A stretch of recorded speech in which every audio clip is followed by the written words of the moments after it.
ꯑꯍꯥꯟꯕꯃꯛꯇꯗ ꯃꯅꯤꯄꯨꯔꯤ ꯋꯥꯔꯤ ꯂꯩꯆꯜ ꯌꯨꯇ꯭ꯌꯨꯕ ꯆꯦꯅꯦꯜꯅ ꯃꯌꯥꯝꯕꯨ ꯇꯔꯥꯝꯅ ꯑꯣꯛꯆꯔꯤ꯫ ꯆꯦꯅꯦꯜ ꯑꯁꯤꯒꯤ ꯑꯍꯥꯟꯕ ꯈꯨꯗꯣꯜ ꯑꯣꯏꯅ ꯑꯃꯗꯤ ꯅꯦꯔꯦꯇꯔ ꯑꯩꯍꯥꯛꯀꯤꯁꯨ ꯑꯍꯥꯟꯕ ꯑꯣꯏꯅ ꯃꯌꯥꯝꯒꯤ ꯃꯐꯝꯗ ꯈꯨꯗꯣꯜ ꯇꯧꯖꯕꯒꯤꯗꯃꯛ ꯋꯥꯔꯤ ꯑꯃ ꯄꯨꯗꯨꯅ ꯂꯥꯛꯆꯔꯤ꯫ ꯋꯥꯔꯤ ꯑꯁꯤꯕꯨ ꯈꯨꯠ ꯊꯥꯕꯤꯔꯛꯂꯤꯕꯤ ꯗꯌꯥꯕꯇꯤ ꯃꯥꯏꯕꯝ, ꯔꯥꯏꯇꯔ ꯑꯁꯤꯒꯤ ꯑꯍꯥꯟꯕ ꯍꯔꯔ ꯁ꯭ꯇꯣꯔꯤꯅꯤ ꯊꯋꯥꯏꯗꯨꯒꯤ ꯃꯤꯀꯞꯈꯣꯜ꯫ ꯋꯥꯔꯤ ꯑꯁꯤ ꯍꯧꯗ꯭ꯔꯤꯉꯩꯒꯤ ꯃꯥꯡꯑꯣꯏꯅꯅ ꯀꯔꯤꯒꯨꯝꯕ ꯈꯔ ꯈꯪꯍꯟꯖꯔꯤ, ꯃꯗꯨꯗꯤ ꯋꯥꯔꯤ ꯑꯁꯤ ꯀꯅꯥꯒꯨꯝꯕ ꯍꯤꯡꯉꯤꯕ ꯅꯠꯇ꯭ꯔꯒ ꯁꯤꯈ꯭ꯔꯕ ꯃꯤꯑꯣꯏ ꯑꯃꯠꯇꯗ ꯃꯔꯤ ꯂꯩꯅꯖꯗꯦ, ꯋꯥꯈꯜꯅ ꯁꯥꯒꯠꯆꯗꯨꯅ ꯏꯕꯅꯤ ꯍꯥꯏꯅ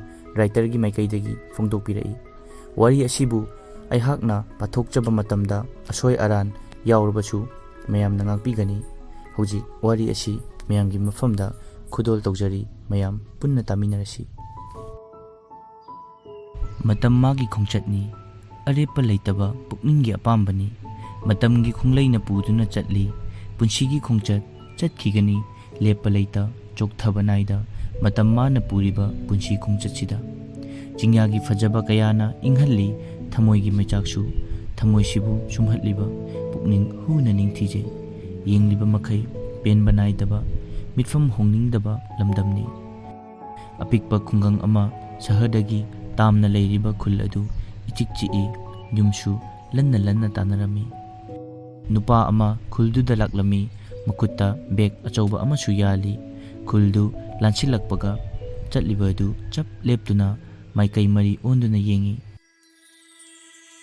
ꯈꯨꯜꯗꯨꯒꯤ ꯐꯖꯕꯗꯨ ꯎꯕꯗ ꯃꯁꯥꯗꯨ ꯍꯥꯏꯐꯝ ꯈꯪꯗꯅ ꯅꯨꯡꯉꯥꯏꯕ ꯑꯃ ꯃꯁꯥꯗ ꯐꯥꯎꯔꯝꯃꯤ꯫ ꯃꯆꯤꯟꯗ ꯃꯊꯟꯇ ꯁꯣꯜꯂꯤ, ꯋꯥ, ꯑꯁꯨꯛ ꯐꯖꯕ, ꯑꯁꯨꯛ ꯅꯤꯡꯊꯤꯕ ꯂꯝꯗꯝ ꯑꯁꯤꯗꯒꯤ ꯍꯦꯟꯅ ꯅꯤꯡꯊꯤꯖꯕ ꯑꯇꯣꯞꯄ ꯃꯐꯝ ꯑꯃ ꯃꯥꯂꯦꯝ ꯑꯁꯤꯗ ꯂꯩꯔꯝꯈꯤꯒꯗ꯭ꯔꯅꯦ? ꯑꯁꯨꯝ ꯂꯥꯛꯄꯅ ꯈꯨꯜꯗꯨꯒꯤ ꯈꯨꯟꯌꯥꯏ ꯌꯧꯁꯤꯜꯂꯛꯂꯦ꯫ ꯈꯨꯟꯌꯥꯏꯗꯨꯗ ꯂꯝꯄꯥꯛ ꯑꯃꯁꯨ ꯂꯩꯔꯝꯃꯤ꯫ ꯂꯝꯄꯥꯛꯇꯨꯗ ꯑꯉꯥꯡ ꯈꯔꯁꯨ ꯆꯦꯟ ꯆꯣꯡꯗꯨꯅ ꯁꯥꯟꯅꯔꯤ꯫ ꯅꯨꯄꯥ ꯑꯗꯨ ꯑꯉꯥꯡꯁꯤꯡꯗꯨꯅ ꯁꯥꯟꯅꯔꯤꯕꯗꯨ ꯉꯥꯏꯍꯥꯛ ꯂꯦꯞꯇꯨꯅ ꯌꯦꯡꯗꯨꯅ ꯂꯩ, ꯑꯗꯨꯒ ꯃꯊꯟꯇ ꯃꯣꯃꯣ ꯅꯣꯛꯆꯩ꯫ ꯑꯗꯨꯒ ꯂꯝꯄꯥꯛꯇꯨꯒꯤ ꯑꯀꯣꯏꯕꯗ ꯀꯣꯏꯔꯩ ꯂꯩꯗꯨꯅ ꯌꯦꯡꯏ꯫ ꯑꯩꯗꯤ ꯀꯅꯥꯗ ꯍꯪꯅꯤ ꯇꯧꯔꯤꯁꯤꯗꯤ? ꯃꯐꯝꯁꯤꯗ ꯈꯪꯅ ꯆꯥꯟꯅꯕ ꯀꯅꯥꯝ ꯂꯩꯕꯁꯨ ꯅꯠꯇꯦ꯫ ꯑꯉꯥꯡꯁꯤꯡꯗꯨꯅ ꯁꯥꯟꯅꯕ ꯑꯗꯨ ꯉꯥꯏꯍꯥꯛ ꯌꯦꯡꯂꯝꯂꯒ ꯃꯥꯡꯗ ꯎꯔꯤꯕ ꯂꯝꯕꯤ ꯑꯗꯨꯗ ꯑꯃꯨꯛ ꯆꯨꯝꯗ꯭ꯔꯤꯡ ꯂꯥꯛꯏ꯫ ꯂꯩꯔꯛ ꯃꯆꯥ ꯑꯃꯗꯒꯤ ꯅꯨꯄꯤ ꯂꯩꯁꯥꯕꯤ ꯃꯆꯥ ꯑꯃ ꯇꯨꯡ ꯍꯟꯗꯨꯅ ꯆꯦꯜꯂꯛꯏ꯫ ꯇꯥꯟꯅꯔꯛꯑꯣ, ꯇꯥꯟꯅꯖꯔꯛꯑꯣꯅ ꯃꯦ! ꯂꯩꯁꯥꯕꯤ ꯃꯆꯥ ꯑꯗꯨ ꯇꯨꯡ ꯍꯟꯗꯨꯅ ꯃꯃꯥꯟꯅꯕꯤ ꯑꯃꯒ ꯁꯥꯟꯅꯗꯨꯅ ꯆꯦꯜꯂꯛꯄꯅꯤ꯫ ꯃꯥꯒꯤ ꯇꯨꯡꯗ ꯂꯥꯛꯄ ꯅꯨꯄꯥ ꯑꯗꯨ ꯎꯍꯧꯗ꯭ꯔꯗꯨꯅ ꯈꯪꯊꯦꯡ ꯍꯦꯛ ꯊꯦꯡꯖꯤꯟꯗꯨꯅ ꯇꯨꯁꯤꯜꯂꯤ꯫ ꯑꯌꯣꯏꯃꯥ! ꯅꯨꯄꯥ ꯑꯗꯨꯁꯨ ꯇꯨꯡ ꯈꯔ ꯍꯜꯂꯤ꯫ ꯇꯥꯟꯅꯔꯛꯂꯤꯕ ꯃꯃꯥꯟꯅꯕꯤ ꯑꯗꯨꯅ ꯆꯦꯟꯁꯤꯜꯂꯛꯇꯨꯅ ꯇꯨꯁꯤꯜꯂꯤꯕ ꯃꯃꯥꯟꯅꯕꯤꯕꯨ ꯍꯧꯒꯠꯄꯤꯔꯝꯃꯤ꯫ ꯅꯨꯄꯥ ꯑꯗꯨꯁꯨ ꯇꯨꯔꯤꯕ ꯅꯨꯄꯤꯗꯨꯒꯤ ꯃꯅꯥꯛꯇ ꯆꯪꯁꯤꯟꯗꯨꯅ ꯍꯥꯏꯔꯛꯏ, ꯁꯣꯔꯤ, ꯀꯥꯏꯗ ꯁꯣꯛꯀꯦ ꯏꯕꯦꯝꯃ? ꯅꯨꯄꯤꯗꯨꯅ ꯈꯨꯝꯂꯛꯏ, ꯀꯩꯁꯨ ꯁꯣꯛꯇꯦꯗ꯫ ꯃꯃꯥꯟꯅꯕꯤ ꯑꯃꯗꯨꯅ ꯅꯨꯄꯥꯗꯨꯗ ꯍꯪꯂꯛꯏ, ꯏꯕꯨꯡꯁꯦ, ꯑꯩꯈꯣꯏ ꯈꯨꯜꯒꯤ ꯃꯤꯁꯨ ꯃꯥꯟꯗꯦ, ꯀꯔꯤ ꯂꯝꯗꯒꯤ ꯂꯥꯛꯄꯤꯕꯅꯣ? ꯅꯨꯄꯥ ꯑꯗꯨꯅ ꯈꯨꯝꯂꯛꯏ, ꯏꯆꯜ, ꯑꯩ ꯏꯝꯐꯥꯜꯗꯒꯤꯅꯦ꯫ ꯈꯨꯜꯁꯤꯗ ꯊꯕꯛ ꯑꯃꯒꯤ ꯂꯥꯛꯄꯅꯤ꯫ ꯃꯐꯝ ꯆꯥꯕ ꯊꯤꯔꯛꯄꯗ ꯅꯈꯣꯏꯒ ꯊꯦꯡꯒꯥꯏꯅꯔꯤꯕꯁꯤꯅꯤ꯫ ꯑꯗꯣ ꯃꯐꯝ ꯆꯥꯕ, ꯂꯦꯛꯄ, ꯆꯥꯕ ꯌꯥꯕ ꯃꯐꯝꯒ ꯂꯩꯒꯗ꯭ꯔꯥ? ꯌꯥꯔꯒꯗꯤ ꯏꯆꯜ ꯍꯣꯏꯅ ꯈꯔ ꯊꯛꯄꯤꯔꯝꯃꯣ꯫ ꯅꯨꯄꯤ ꯑꯃꯗꯨꯅ ꯑꯃꯨꯛ ꯍꯥꯏꯔꯛꯏ, ꯑꯗꯨꯗꯤ ꯏꯕꯨꯡ ꯌꯨꯝꯗ ꯆꯪꯂꯨꯈꯤꯁꯦ, ꯑꯗꯨꯒ ꯏꯄꯥꯗ ꯍꯪꯗ꯭ꯔꯗꯤ ꯈꯪꯂꯣꯏꯌꯦ꯫ ꯅꯨꯄꯥ ꯑꯗꯨꯅ, ꯍꯣꯏ, ꯌꯥꯝ ꯅꯨꯡꯉꯥꯏꯖꯔꯦ ꯏꯆꯜ꯫ ꯏꯆꯜ ꯑꯅꯤꯕꯨ ꯍꯥꯏꯅꯤꯡꯉꯥꯏ ꯂꯩꯇꯅ ꯊꯥꯒꯠꯆꯔꯤ꯫ ꯃꯃꯥꯟꯅꯕꯤ ꯑꯃꯗꯨꯅ ꯑꯃꯨꯛ ꯍꯥꯏꯔꯛꯏ, ꯏꯕꯨꯡꯒꯤ ꯃꯤꯡꯗꯤ ꯀꯔꯤ ꯀꯧꯕꯤꯕꯒꯦ? ꯅꯨꯄꯥꯗꯨꯅ, ꯑꯩꯒꯤ ꯃꯤꯡꯂꯣ? ꯊꯥꯅꯤꯜ ꯀꯧꯋꯦ, ꯏꯝꯐꯥꯜꯗꯒꯤꯅꯤ꯫ ꯑꯗꯣ ꯏꯆꯜ ꯑꯅꯤꯗꯤ ꯀꯔꯤ ꯃꯤꯡ ꯀꯧꯒꯦ? ꯃꯃꯥꯟꯅꯕꯤ ꯑꯗꯨꯅ ꯑꯗꯨꯃꯛ ꯈꯨꯝꯂꯛꯏ, ꯑꯩꯒꯤꯗꯤ ꯂꯦꯝꯕꯤ ꯀꯧꯋꯦ, ꯃꯥꯒꯤꯅ ꯂꯥꯏꯖꯥ꯫ ꯊꯥꯅꯤꯜꯅ, ꯑꯣ, ꯅꯆꯤꯟ ꯅꯅꯥꯎꯔꯣ ꯅꯕꯥꯏꯅꯤꯕꯣ? ꯂꯦꯝꯕꯤꯅ, ꯅꯠꯇꯦꯗ, ꯌꯨꯝ ꯊꯪꯅꯕꯅꯤ꯫ ꯊꯥꯅꯤꯜꯅ, ꯑꯣ. ꯑꯁꯨꯝ ꯂꯥꯛꯄꯗ ꯂꯝꯕꯤꯗꯒꯤ ꯈꯔ ꯃꯅꯨꯡ ꯆꯪꯁꯤꯟꯅ ꯂꯩꯕ ꯄꯨꯈ꯭ꯔꯤ ꯑꯃꯈꯛ ꯁꯝꯕꯜꯅ ꯋꯥꯡꯅ ꯈꯥꯖꯤꯟꯗꯨꯅ ꯂꯩꯕ ꯑꯗꯨ ꯊꯥꯅꯤꯜꯒꯤ ꯃꯤꯠꯇ ꯎꯔꯝꯃꯤ꯫ ꯑꯁꯨꯝ ꯆꯠꯅ ꯄꯨꯈ꯭ꯔꯤꯗꯨꯗ ꯌꯦꯡꯏ꯫ Karigino khangde hek ubada tu chungba fawi. Ichik chiklaba mafam adudagi amukkasu hena sukpa mafam oirami. Pukhridu hendoraktuna laklabada Thanilna hanglai. Ichal asida sambalna wangna khajinduna thamhoribado pukri natra. Limbina hanglai. Oh mane ibung. Limbiga laijaga mamit anidu yengnai. Thanilna kaigino sambal khajilaga thamisibu pukri se. Laijana khangdeda ibung. Ikhoina hek khanglakpadagine sumaina adum lerame. Ahalsingna mafam sida changba yade changunu haiduna kanasu changhande. Thanil thamoida karigumba kharadi faubugum tawi wakhaldasu khalami. Karigumba kharadi leiba mali mongse. Laijana ibung aikoi konthong yore changase. Thanilna hoi changase. Makhoi ahumdu konthongduda changlami. Laijana ibung kakhalao sida phamse. Mangolduda thariba moraduda Thanildu phamlami. Lembi laijada onshinduna hairai. Ai baba kaurukhige leiramo. Laijana hoi kaururo. Lembi laijagi mapadu kauba chatkre. Yumdugi maning thangba sarukduda leiriba lawuktudani. Laijana ibung cha thakse ai cha semukhige. Thanilna ising oina thake. Ichal cha semuranuda. Laijana hoi haiduna imungda changduna ising glass ama puthoroklaga Thanilda pirai. Ising sida leire ibung. Thanil laijana pirakliba ising glass lauraduna thai. Lembisu laijagi mapa thoiba kauraduna mapaga punna lakminare. Thoiba mangolda kakhalakduna phamenda thariba kaunagi fak aduda phamthai. Lengbalda yaliba khudai aduna mamaidu amuktang nanthoi. Aduga Thanilda unshinduna wanganglai. Ibungo kari tanasi haiba. Thanil yam lemna khumlai. Ipa aigi ming Thanil kauje. Ai Imphaldagine mafam asida thabak amagi lakpani. Khulsida aigi khangna chanaba kanasu leitabana lekfam chafam leite. Adugi mafam chaba amatang sinbiyu haijabani ipa. Thoibana leifamgi oire. Thanilna hoi ipa ai tha ama mukti khulsida leitaba yaroidori. Thoiba wakhal ngha khali aduga khumlai. Leibagidi ipagi sida leirasu yaine. Adubu nangi thabuktubu kari matanginone. Thanilna ipa hidak oina sijinaba yaba mana masing thijinbagine. Laijaga lembigasu thungjil mapanduda leptuna sanariba wari edu tari. Thoibana ichagi leifam ipa piragi. Awang thangba kasida leiro. Icha nupana leirambagini. Mapalamda lairik tambanena yumda kuina leibusu phangdido ichado. Aikhoigidi imungi mi yamba nattabanina kadi marang kaidreko. Thanilna kaisu kaideda ipa lekpa chababu yaradi nachagidi laibak fabani. Thoiba laijaga lembigada onshinduna hairai. Nabungi leibamdo amta singdokpiruchu chalu.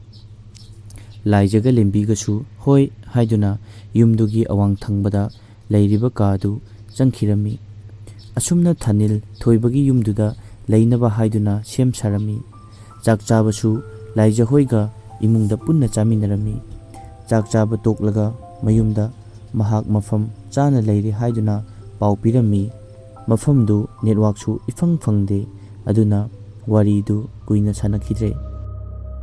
Thanil Kagi thongdu puna pansiladuna changai.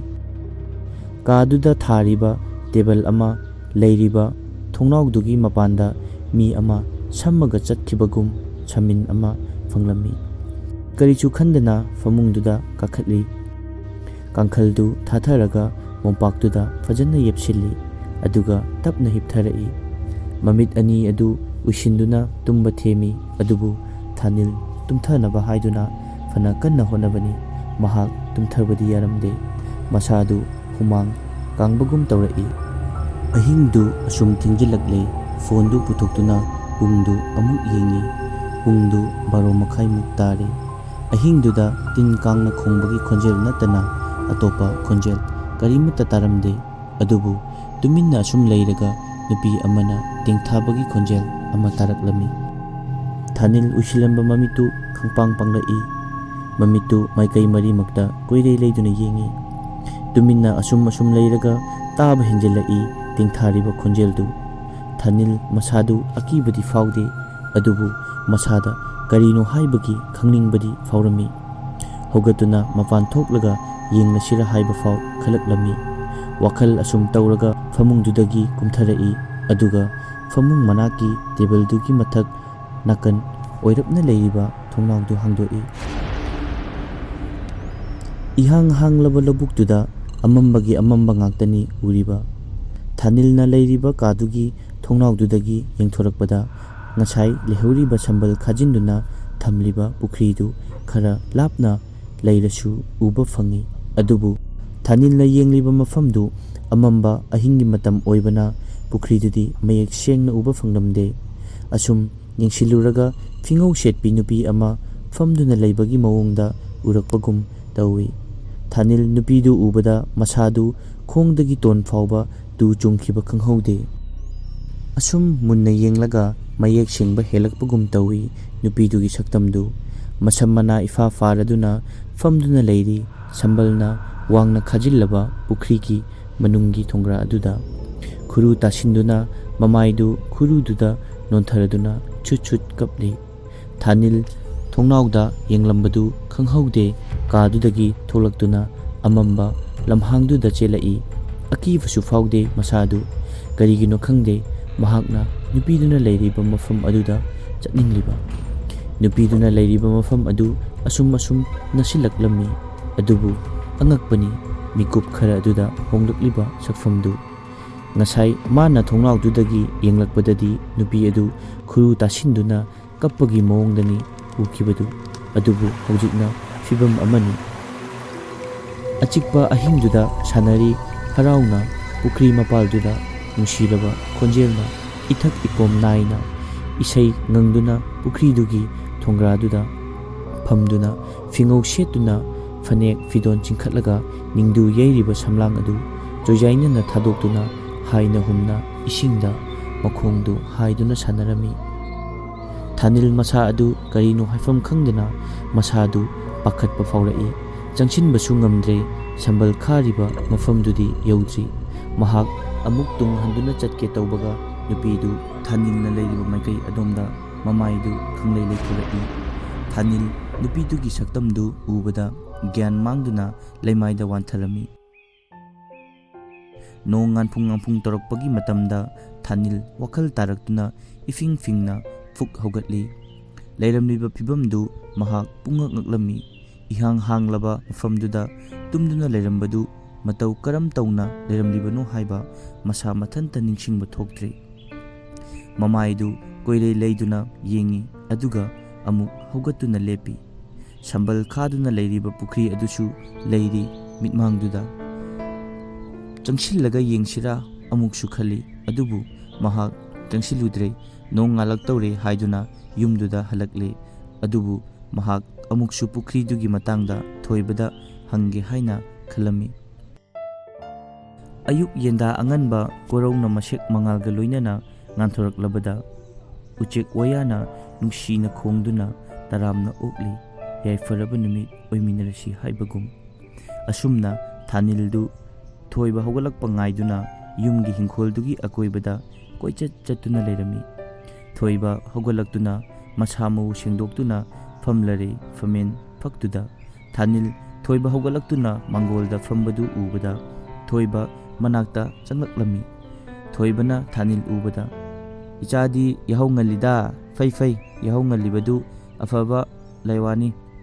Thanilna hoi ngalle ipa ado ngasidi nachada wari amata libiyo. Thoiba noklaga khumlai. Wari libiyo haiba lithoaga loiredana ichasidi. Thoibana Thanilbu machadauna khalami. Thanilchu thoibabu apokpa mapagum khanjarami. Thanilna ado ipa warido ai hairaki aduga ipana libiyo. Thoibana kari matanginone ichana khangninglibabo hayune ipada. Thanil masada langtaknaba khawrangbaga loinana hairaklami. Ipa yumsidagi khara chatlaga leiriba sambal khaduna thamliba pukhrisigi matangda nachada khanghanbiyu ipa. Thoiba pukhridu palakpada mamaidu imak maksilli aduga Thanilgi maithongda munna yenglai. Karigumba khara Thanilgi thamoida pukhridugi mari leinaba thogdok mamitta ure haiba khanglami. Thanilgi saktamdu ubada thoiba masadu ithak thakatbagum tawrai. Waridu lithoktaba yararoi lotpa yararoi khanglaktuna thoiba Thanilda wari liba horaklami. Matamdo ai yum panba kuidringai ichanupa ahalna yam piklingaigi matamni.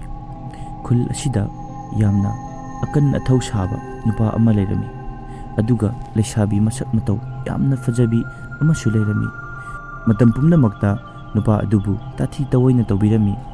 Nongmadi nupa adugi khutpu amana leisabi macha ado farami. Leirikna thado aibu thado karigino nakhoina aibu faribase. Thawbana nang ngasidi aigi oiradabani. Leirik thawbada saungna yenglaklammi. Sa nangumba mida leigadaba manbra ise tukatse thi matin si chanduna thawbabu hangoibagi mawong utlammi. Thawbana maga lakminaba magi kangbu singduda hairami. Purao pukhri mapal sida. Thawba pukhri mapal tamna mang thaduna chatkre. Numit tasilaktuna thabak chathoknaruba kayasu mayumda hanjinduna khuldugi misingdusu mayumdagi mapal thoknaraktraba matamni. Leirikpu thawbagi kangbu aduna punduna puraklaga pukhri mapaldugi ukhong amada punduna thammi.